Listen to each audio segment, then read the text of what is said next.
దేవుని మహిమపరచుడి. 1 కొరింథీయులకు వ్రాసిన పత్రిక 6:20. దేవుడు స్తోత్రార్హుడు, పూజార్హుడు. ప్రభువైన యేసుక్రీస్తు నామం అందరికన్నా పైనున్న నామము.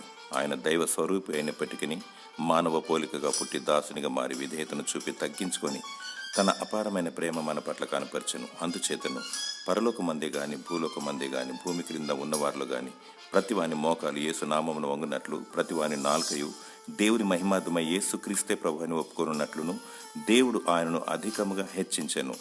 ప్రభు అయిన యేసు నామము శక్తిగల నామము, ఉన్నత నామము, మహోన్నతమైన నామము. ఆయన నామమున రక్షణ కలుగుతుంది, స్వస్థత కలుగుతుంది, దయ్యములు లయమైపోతున్నాయి. ఆయన బలవంతుడైన దేవుడు, శక్తిమంతుడు. దేవుని మహిమపరచాలి. యుగ యుగముల నుండి యుగ యుగముల వరకు దేవునికి మహిమ కలుగునుగాక. ఆత్మతోను సత్యముతోనూ ఆయన స్తుతించుము, మనసారా ఆరాధించుము. దేవుడు నిన్ను సజీవ లెక్కలో ఉంచి దీర్ఘాయు చేత నిన్ను తృప్తిపరచునుగాక. ఆమేన్.